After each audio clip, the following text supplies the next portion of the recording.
Welcome, dear viewers, to a journey into the fascinating world of attachment styles.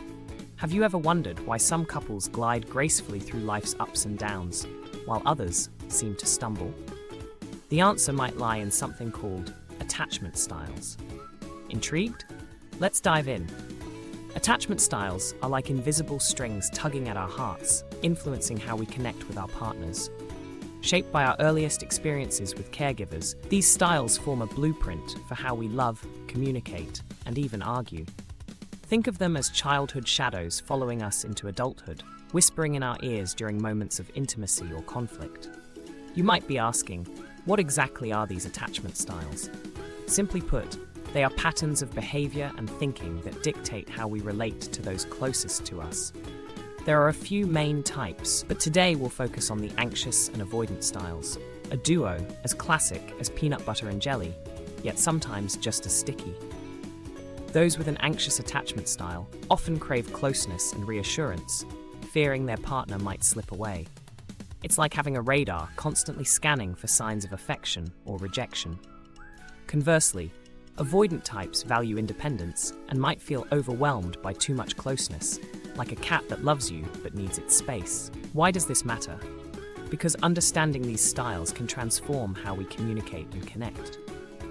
Picture this. You're in a relationship, and suddenly your partner's actions start making sense. The late-night texts, the need for space, the way they react during an argument, it all clicks into place. As we explore further, remember these styles are not labels to trap us, but keys to unlocking deeper understanding and harmony in our relationships. By recognizing our own style and that of our partner, we can navigate the dance floor of love with more grace and fewer missteps. In upcoming segments, we'll delve into the dynamics of the Anxious-Avoidant Tango, explore practical tools to enhance our relationships, and consider when to seek professional guidance. For now, let's appreciate the beauty of this first step, understanding the styles that shape the stories of our hearts. Ready to learn and laugh along the way? Let's get started. Now that we've dipped our toes into attachment styles, let's waltz into the intricate dance of the anxious-avoidant dynamic. Picture this. One partner is the anxious type, always reaching out, seeking reassurance, like a puppy eager for affection. Meanwhile, the other partner is the avoidant type, valuing independence and sometimes needing more space than their partner might like. It's as if one is doing the cha-cha, while the other is trying to master a slow waltz. In this dance, each partner often misreads the other's steps. The anxious partner might interpret the avoidant's need for space as a lack of interest or affection, igniting worries and questions. Meanwhile, the avoidant partner might see the anxious one's need for closeness as overwhelming, leading them to retreat further. This misinterpretation can lead to a cycle of conflict and communication breakdowns. Imagine a comedy of errors where each partner is speaking a different language. Without understanding these emotional languages, both partners might find themselves stuck in a loop of misunderstandings. Why does this happen? It boils down to how we perceive love and safety. Anxious individuals often equate love with closeness and constant reassurance. On the flip side, avoidant individuals view love as something that should not compromise their independence. It's like a dance where both partners are trying not to step on each other's toes, yet somehow, they keep missing the beat. What happens when these two opposites attract? Initially, the differences can be intriguing. The anxious partner might admire the avoidant's independence and calm demeanor, while the avoidant might appreciate the anxious partner's warmth and attentiveness. However, as the relationship progresses, these differences can become sources of tension. The anxious partner's attempts to get closer can feel like pressure to the avoidant partner, causing them to pull back. This withdrawal can then heighten the anxious partner's fears, prompting them to seek even more reassurance, creating a cycle that can be difficult to break. Yet, it's not all doom and gloom. Understanding these dynamics is the first step toward finding harmony.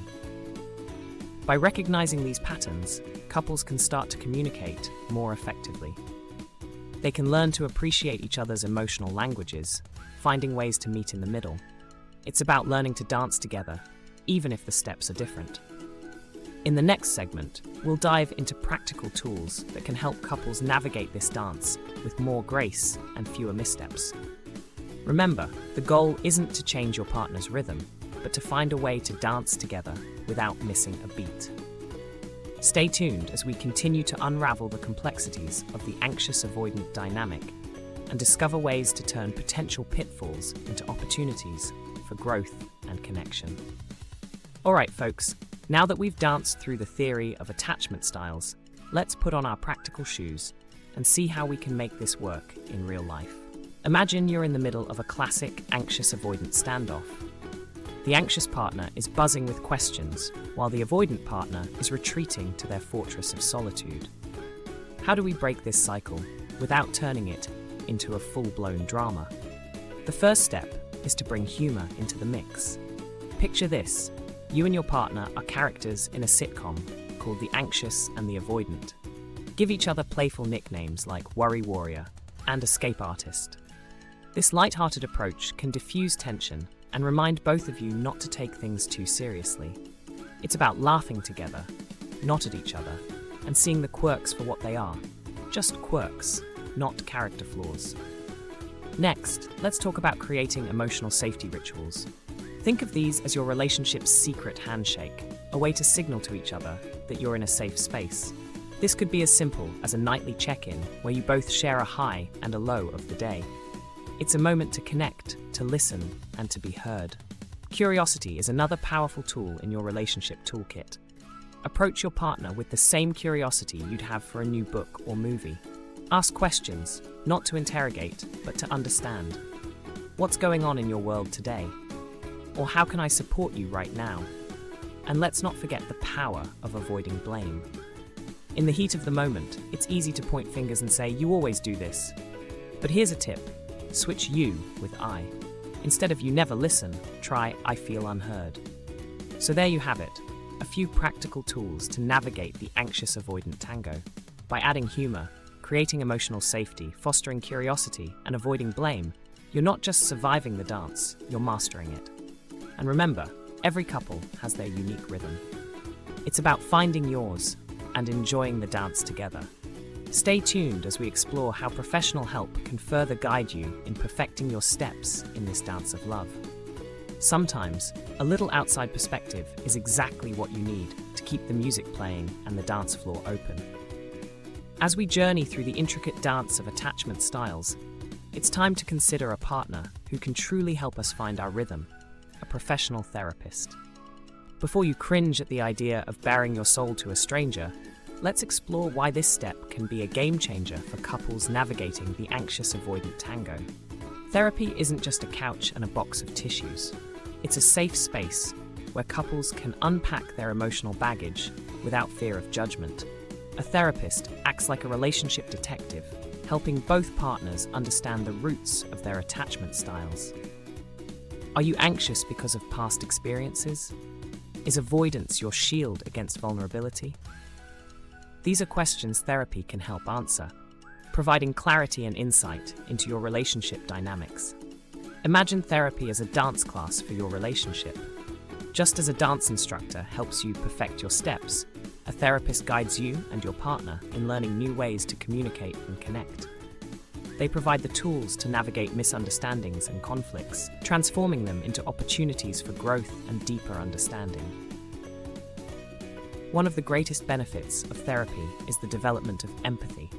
When you understand why your partner reacts a certain way, it becomes easier to respond with compassion rather than frustration. This newfound empathy can lead to more meaningful conversations and a stronger emotional bond. Moreover, therapy can help couples establish healthy boundaries and emotional safety rituals. For instance, setting aside time to check in with each other about your feelings can prevent small issues from snowballing into major conflicts. These practices create a foundation of trust and security, essential for any relationship to thrive. And let's not forget the humor. A good therapist knows that laughter is a powerful tool. By infusing humor into therapy sessions, couples can lighten the mood and view their challenges from a fresh perspective. After all, sometimes the best way to deal with serious issues is to laugh at them together. So, If you're feeling stuck in your relationship, consider taking that step towards professional help. It could be the key to unlocking a more harmonious and fulfilling partnership. Remember, seeking therapy isn't a sign of failure. It's a commitment to growth and understanding. In the end, it's about learning to dance together, not in spite of your differences, but because of them. With professional guidance, you and your partner can find a rhythm that works for both of you, creating a melody of love and connection that resonates through every aspect of your lives. So, why not give it a try? After all, every great dance begins with a single step. As we reach the end of our journey through attachment styles, it's clear these dynamics are more than just labels. They are the rhythm to which our relationships dance. Understanding and adjusting these styles can transform how we connect with our partners, making our interactions more harmonious and fulfilling. Remember, it's not about changing your partner's steps, but finding a rhythm where both can dance without missing a beat. Take the time to educate yourselves, embrace the humor in your differences, and seek help if needed. Because at the heart of every relationship is the dance of love, and with the right steps, you can create a beautiful, lasting melody together. Thank you for joining us on this entertaining exploration of attachment styles. We hope you leave with a smile and a newfound understanding of how to keep your relationship in perfect harmony.